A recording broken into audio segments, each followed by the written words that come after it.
Hey everyone, it's your girl Kay. I'm not sure who this message is for, but I want you to understand something that it took me a while to learn and understand myself, but I hope that this message reaches who it's supposed to and can, encourage someone or help someone better understand their situation if they're recovering from narcissistic abuse or they're trying to escape from some sort of narcissistic relationship, toxic job, whatever the case may be. Your abusers, enablers, they expect you to stick around. You hold everything together. You're the glue to the situation. As a targeted individual, you have something that the person or persons who are attacking you want. And the crazy thing about it is like these days, like nowadays, people aren't really jealous about the kind of car you drive. They're not really jealous about the designer clothes that you wear or any of that. People are jealous about things that you can't buy, like character. People are jealous of your ability to, like you're a magnet, like your magnetism, like the way that people gravitate towards you. They hate that the way that you say things resonates differently than when they say it. That's why you'll hear people repeating things that you have said before, but it just doesn't feel right when they say it. And they know it doesn't feel the same when they say it. You'll see people trying to copy you. They'll try to copy your essence. They will try to embody you in a way, but at the same time they're not very successful at it because they're just not you. You cannot fake authenticity. And your abusers, enablers, they're just as toxic as your abuser. Because you might go to some of these people and try to have a conversation with them about what has been transpiring between you and that person, and they'll sit around and make excuses for that person all day long. They'll tell you, oh, well, you just got to do this. And, oh, well, you just got to move around. You can't be saying stuff like that to them because you know how they get upset, completely making it out to be your fault that they reacted the way that they did. Or their enablers, they are orchestrating certain situations to happen for you, for that person. And when you don't participate in those situations, when you stop answering the phone for certain people, when you stop going to certain places, when you stop hanging around certain people and you go ghost on them and you just, sit back in the cut and mind your business, those people hate that.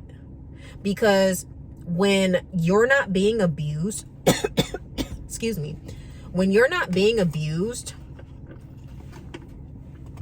they're going to get abused. That's why they want you to stick around. And that's why you'll see some of them will even switch up on you. Like some of y'all could have been really close with some of your abusers, enablers. Like for instance, if this is like a romantic relationship, you may have been close with maybe some of his guy friends' wives or girlfriends, or vice versa. Some of her girlfriends' husbands or boyfriends, or whatever the case may be. You may be cool with one or two of them, or you may be cool with your partner's mom or their sisters, or their aunt, their cousin, somebody in the family, right? You might be close with one of them, or you would think that you're close enough with them. And so you'll be telling them about what's going on. And then when they start to realize that you are on to the abuser, because let's be honest, those people in that person's life, their mom, their sister, their brother, their cousins, they know how crazy that person is. They've seen that person do some stuff before, and they've probably in the past have gotten that person out of trouble before. And you have to understand that they're so toxic that they don't they do not think that what they're doing is wrong, because at the end of the day, to them, what they're trying to do is uphold their image. If these people be going around bragging about your abuser. They go around telling people how great they are. They go around telling people how wonderful and intelligent they are and all this other stuff. So they can't have you coming around telling y'all business. They can't have you going around telling people that they were abusing you. They can't have you going around telling people that they stole from you. They can't have you going around telling people that they left you on the side of the road or whatever it is that person did to you. They can't have you going around saying that stuff about them, because because just 2 days ago they was out here talking about how wonderful they were. And God forbid you get on social media and you start telling people about what's going on with you. That is the quickest way for them to start calling you crazy. They're going to start saying that you're mentally ill, that you're unstable. Like, these people will do whatever they have to do to maintain the image that they have created. And you have to understand that the narcissist and all of their enablers, who are probably also narcissistic, they're at the very minimum toxic. All of these people have a false sense of self.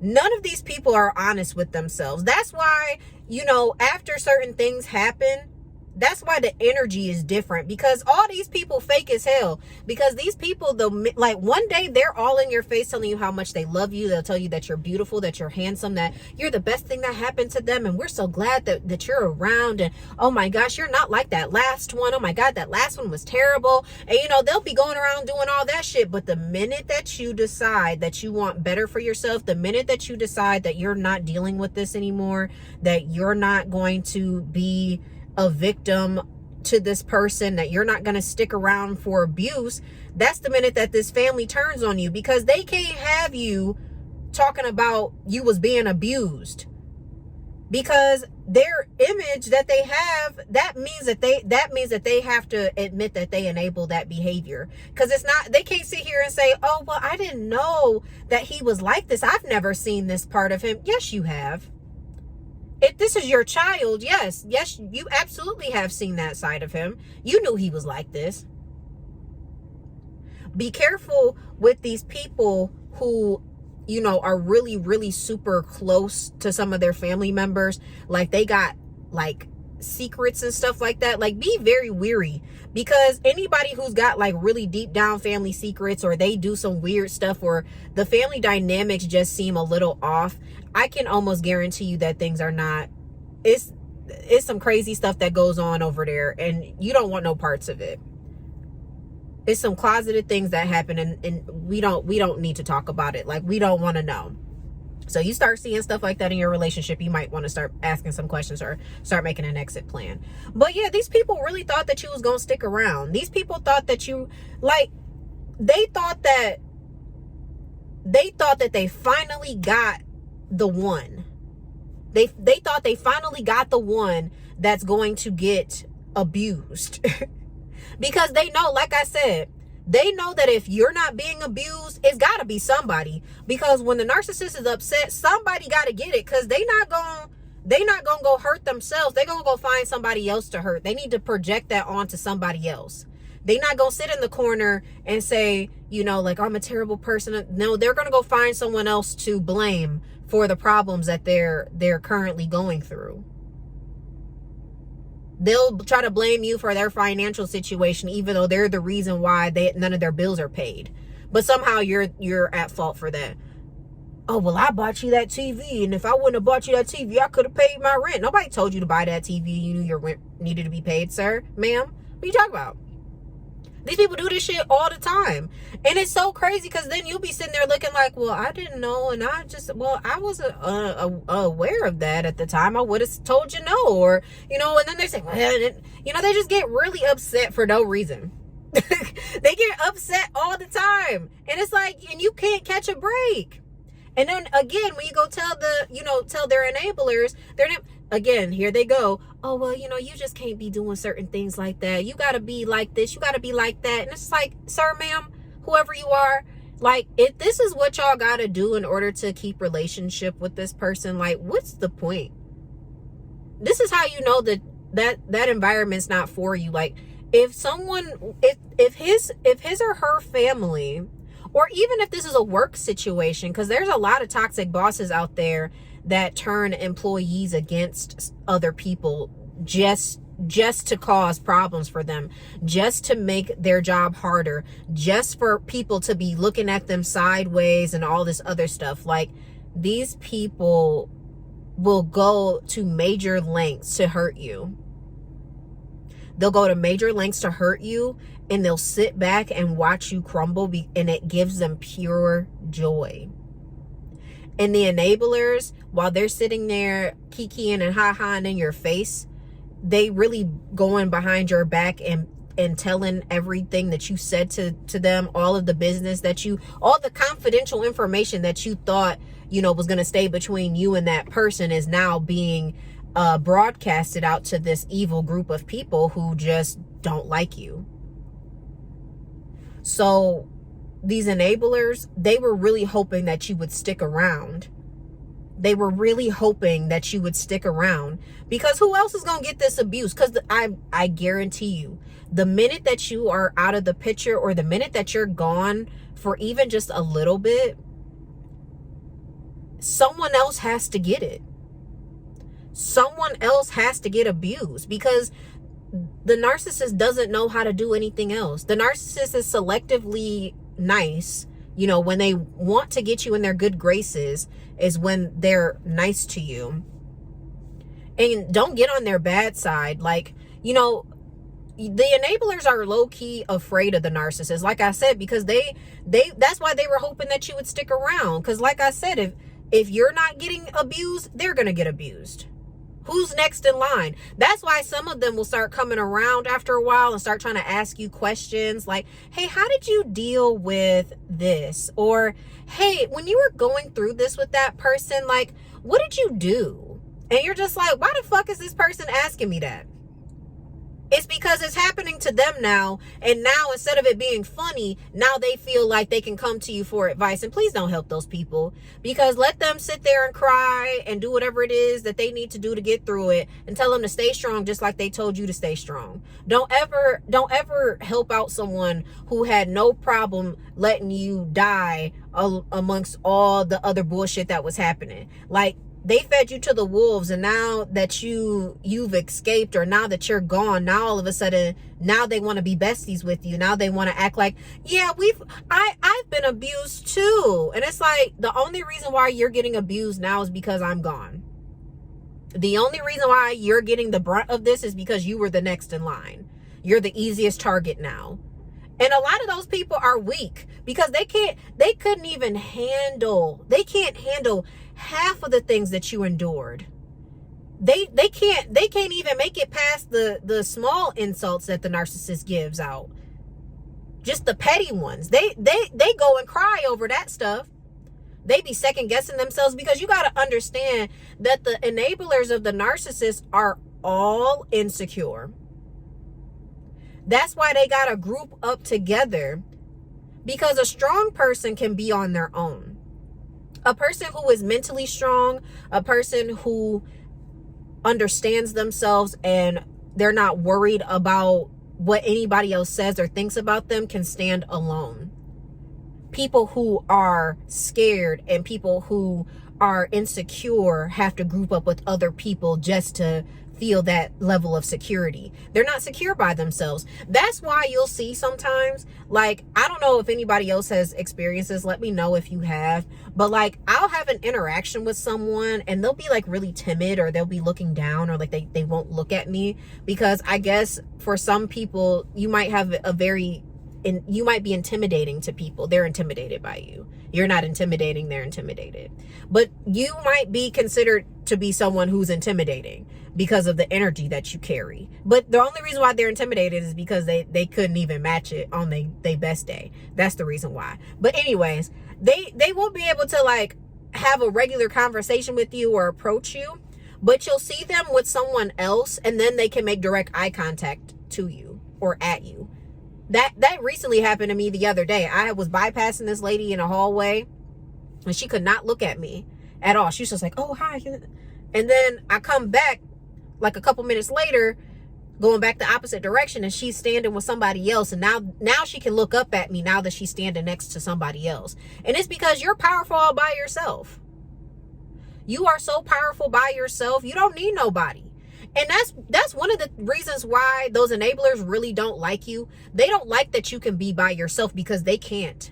Because again, if any of those enablers become the target for, even if it's just for, a short period of time, like let's say it's a narcissistic relationship and your narc partner, you are broken up, right? And you go no contact. You're not speaking to them. You're not on social media looking at their stuff. None of that. You have completely gone no contact. Whoever, if they don't have a new supply lined up or a back burner supply lined up already, whoever is in their direct inner circle is gonna get it.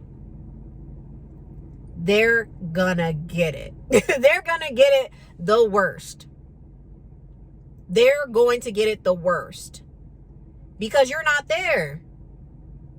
That's when you'll start hearing them call you, or that's when you'll start seeing them try to text you, trying to say things like, hey, I just wanted to check on you, and I just wanted to make sure that you were doing okay. And it's like all of a sudden now they give a fuck about you. Now all of a sudden they care. Now all of a sudden they're worried about you, because now that you're gone, they getting it. They're the ones that are getting cussed out. They're the ones that are getting their ass beat. And they don't want that. They want it to be you.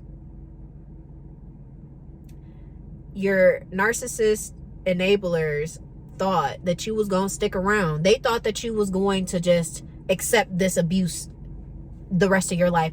And you don't, like, when you come to that realization that you're in a narcissistic relationship, or like that something is very wrong, or when you just come to the realization, like, the situation between me and this person, there's something off. Like, this person is evil, this person is demonic, or whatever. This person does not have good intentions for me. This person does not want the best for me. This person does not want to see me do well. Once you come to that realization, no matter how you get there, you have to begin to make an exit plan, and you have to get away from every single person that is associated with them.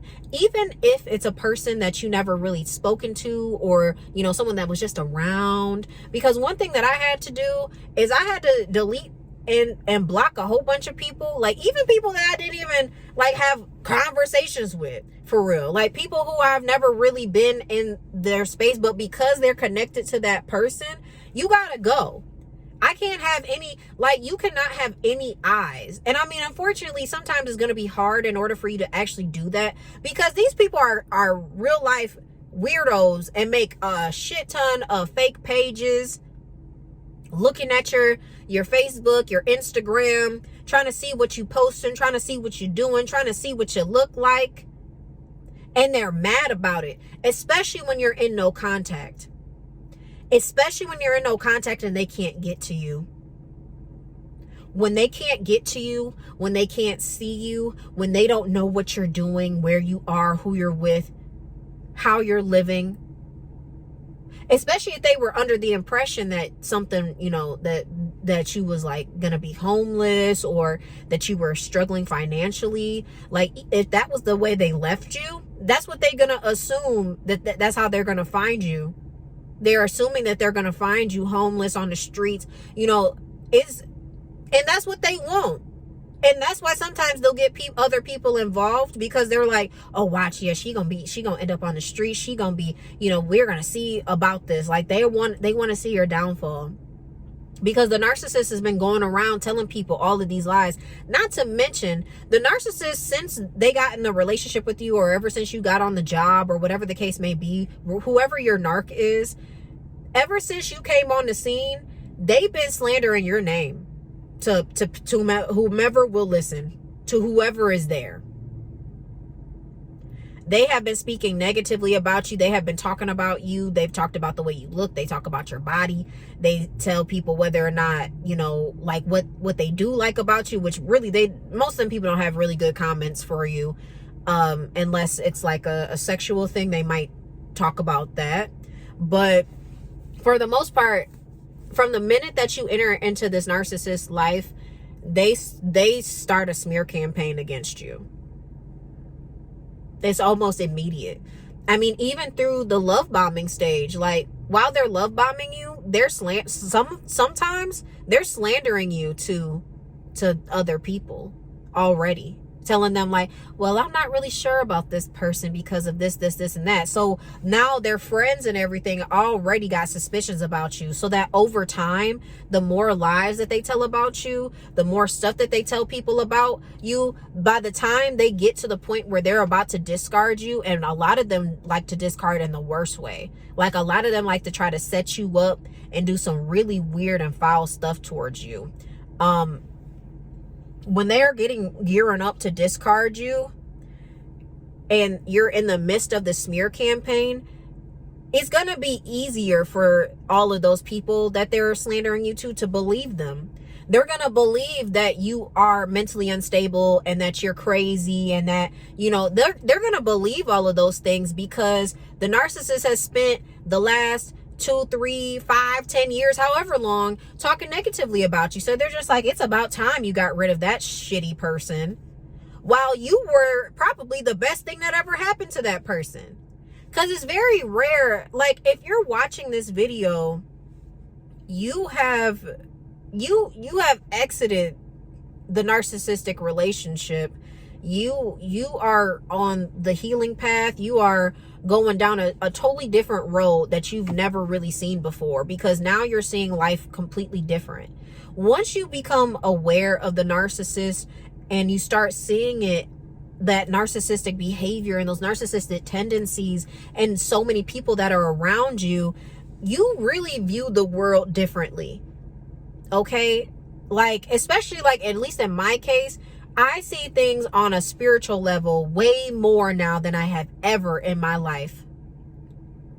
I see the spirit more than I see the flesh. If that makes sense. I hope that makes sense to somebody.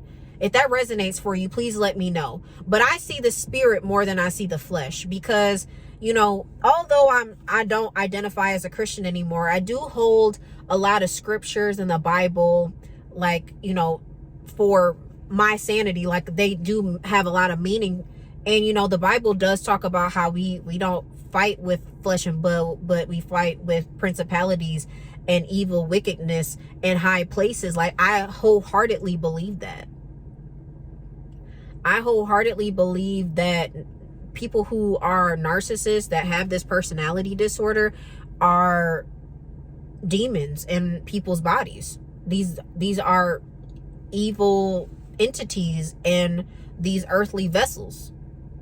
There's no and honestly, there's no other explanation to me. I don't care if anybody thinks that is crazy or not, because honestly, that's really how it feels. Because, you know, people talk about, like, if you've ever seen a narcissist get really upset and you've seen like their eyes, if you see their eyes go black or change color or change shape, that's demonic. I don't care what nobody has said. And some people say that doesn't happen, that's not real. There are a ton of people. You could probably go on YouTube and type in right now, shape-shifting, evil eyes, something like that, and you'll find people who have stories, other people who have stories about seeing people's faces change. Like, I'm the seer in my family. That's probably why they don't like me. I see beyond the veil. And they don't like that. And a lot of people know that when they come into my presence. Before I even open my mouth, some people already know who I am. That's why some of you are sitting back wondering why you go in public and certain people just are really rude towards you, or it's like you said excuse me and they're like, huh, like they start lashing out at you like, damn, what did I do? You didn't do nothing. Your light really, really disrupted those people's demons. Those demons started going crazy. You done woke something up in them just by coming around. Okay? Like I said, y'all, your narcissist enablers, they thought that you was gonna stick around. They thought that you was gonna stay there and sit in that the whole time. They thought that you were just gonna keep taking it. They thought that they thought you were dumb. They've been going around to their friends, to their family, to whomever. They've been going around calling you stupid. Like, oh yeah, she dumb. Like, she really not that bright. Like, she's smart, but she not that smart, you know, like, because, you know, you could tell, like, he ain't got nothing going on for real, and, you know, he's lazy, and he's this, and he's that, and she thought that she was gonna be able to change him. Yeah, she dumb. She gonna stick around. That's her business. And now when you start to wise up and you actually start being smart, part of the reason why they don't like you is because you're not as stupid as they thought you were. They went around telling people that you were an idiot. They were going around saying, like, she'll believe anything. Like, if you tell her this, she'll just run with it. And maybe you were doing that because you was trying to be polite, or maybe because you just was like, I don't see why this person would want to do that towards me. And now that you see them for who they are, now they're scared, because what are they going to do? What are they going to do now? Like, they got to get ahead of it. This is why you end up in the smear campaign, because now then they're going to join in with the narcissist and slander you, just so you know. So if any of them reach out to you, or people start trying to call you and trying to get you back into the, no, don't fall for it, because they're just as much as at fault, because a lot of them knew exactly what was going on to you, and they said absolutely nothing to the narcissist. They didn't try to stop them. They didn't say, like, hey, you really need to treat her better, or you really need to do better by him. They're a good person. They did this and they do that. Like, no, the family, the friends, or whomever it is, they benefited off of your kindness as well. That's why they thought you was gonna stick around, because they were anticipating to still benefit from you. So I say all that to say, like, guys, these people cannot be trusted. Don't keep going back. You can't be friends with the narcissist. You can't be friends with anyone associated with the narcissist, especially if you don't want them involved in your life. Even if you got kids with them, like, it might be difficult, dependent on the social circles that y'all are in, to not have them knowing some of your business.